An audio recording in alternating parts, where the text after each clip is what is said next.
South ஆப்பிரிக்காவுக்கு எதிரான முதல் T20 போட்டியில சஞ்சு சாம்சன் தான் யாரு அப்படிங்கறத காமிச்சிருக்காரு. யார் யாரெல்லாம் விமர்சனம் பண்ணாங்களோ அவங்க எல்லோருக்குமே தன்னோட பேட்டிங் மூலமாவே பதிலடி கொடுத்திருக்காரு. இப்ப சூரியகுமார் யாதவ் தலைமையிலான இந்திய அணி சவுத் ஆப்பிரிக்கா சுற்றுப்பயணத்துல இருக்காங்க. அங்க சவுத் ஆப்பிரிக்காவுக்கு எதிராக 4 போட்டியில் கூட T20 தொடர்ல விளையாடிக்கிட்டு இருக்காங்க. இன்னைக்கு முதல் T20 போட்டியானது டர்பன்ல தொடங்குச்சு. இந்த மேட்ச்ல south Africa team toss win பண்ணாங்க, பவுலிங் சூஸ் பண்ணாங்க.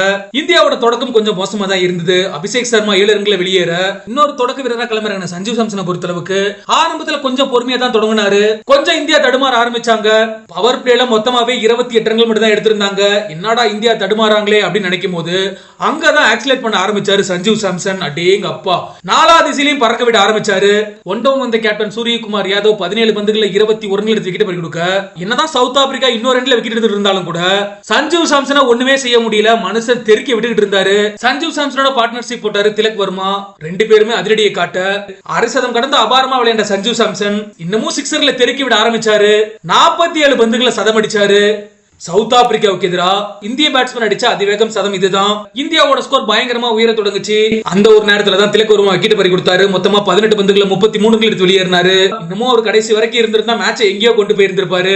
பட் அன்பார்ச்சுனேட்டா 50 பந்துகள்ல 107 ரன்கள் எடுத்து விக்கெட் பறி கொடுத்தாரு. அதுல மொத்தமா 10 சிக்ஸர்களையும் 7 பவுண்டரியும் பிளாஸ்ட் இருந்தாரு. கடைசியா ஹர்திக் பாண்டியா 2 ரன்களும், ரிங்கு சிங் 11 ரன்களும் எடுக்க, அக்சர் பட்டேல் 7 ரன்னிலும், ஹர்ஷீப் சிங் 5 ரன்களும் எடுத்திருந்தாங்க. இதனால 20 ஓவர்கள் முடிவுல இந்திய அணி 202 ரன்கள் எடுத்தாங்க 8 விக்கெட் இழப்புக்கு. சஞ்சீவ் சாம்சனை பொறுத்தளவுக்கு அவருக்கு சரியா வாய்ப்பே கிடைக்கிறது இல்ல. அப்படியே அவருக்கு வாய்ப்பு கிடைச்சாலுமே அதை சரியா பயன்படுத்திக்கிறது இல்ல அப்படின்ற மாதிரி ஏகப்பட்ட விமர்சனங்கள் இருந்துச்சு. அதுவும் இல்லாம என்ன சொன்னாங்க அப்படின்னா, அவர் இந்தியாவுல மேட்ச் நடந்தா மட்டும்தான் அடிப்பாரு, வெளிநாட்டுல மேட்ச் நடந்தா சொதப்புவாரு அப்படின்னு சொல்லிக்கிட்டு இருந்தாங்க.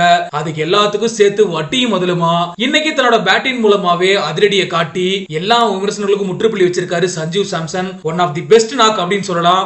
சரி, ஓகே, நீங்களும் அவர்களோட கமெண்ட் செக்ஷன்ல பதிவு பண்ணுங்க.